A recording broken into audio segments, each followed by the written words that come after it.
நீர் வடிநில மேம்பாட்டு திட்டத்தின் மூலமா எங்களுக்கு ஒரு இந்த உபரி நீர் வந்து வேஸ்டா எங்களுக்கு வந்து பாதிப்பு ஏற்படுத்துற ஒரு பகுதியை தேர்வு பண்ணி அந்த இடத்துல ஒரு மழைநீர் சேமிப்பு கட்டமைப்பு புதிய மழைநீர் சேமிப்பு கட்டமைப்பு ஏற்படுத்தி கொடுத்தாங்க.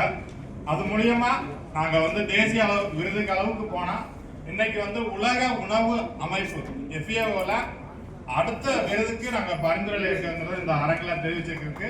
நாங்கள் நன்றி தெரிவிச்சுக்கிறோம். அது முதல் நம்ம தமிழக அரசுக்கு என்னன்னா இந்த நீர்நீர் பயன்படுத்தும் சங்கம் அப்படிங்கிற ஒரு சங்கத்தை நம்ம அரசு தேர்வு பண்ணி 2 ஆண்டுகள்ல சிறப்பான ஒரு திட்டங்களை அறிவிச்சாங்க. அதுல மேலும் இன்னும் திட்டங்களை நாங்க எதிர்பார்க்கிறோம்.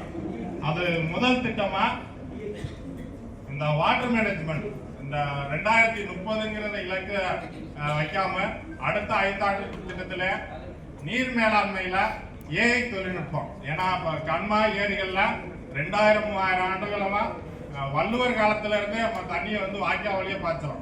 அதனால நிறைய வந்து தண்ணி சேதமா இருக்கு. இந்த தண்ணி சேதத்தை குறைக்கிறதுக்கு பைப்லைனோட கூடிய சோலார் மின் உற்பத்தியும் கூடிய 100% வேளாண் துறை, தோட்டக்கலைத்துறை, வேளாண் பொறியியல் துறை மூலியமா AI தொழில்நுட்பத்தின் மூலியமா எங்க விவசாயியோட அந்த நீர் மேலாண்மைக்கு நாங்க செலவு செய்யாம ஒவ்வொரு சிஸ்டம் வைஸா செஞ்சு கொடுக்கணும்னு முதல் கோரிக்கை வச்சுக்கலாம் சார். அடுத்து வந்து இந்த நீர்ப்பாசன சங்கங்களுக்கு கிராம அளவிலான வேளாண் இயந்திர வாடகை மையங்கள் அமைக்கிறதுக்கு மானியத்துடன் கூடிய இயந்திர மையம் அமைக்கிறதுக்கு கோரிக்கை வச்சுக்கிறாங்க சார்.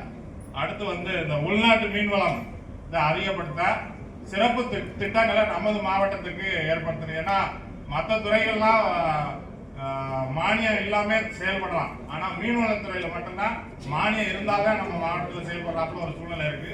அதனால இன்னும் அதிக அதை மீன்வளத்துறை சம்பந்தமா அதிக திட்டங்களை கொண்டு வந்து எங்களுக்கு சிறப்பிக்கணும்னு கேட்டு இந்த இலக்கு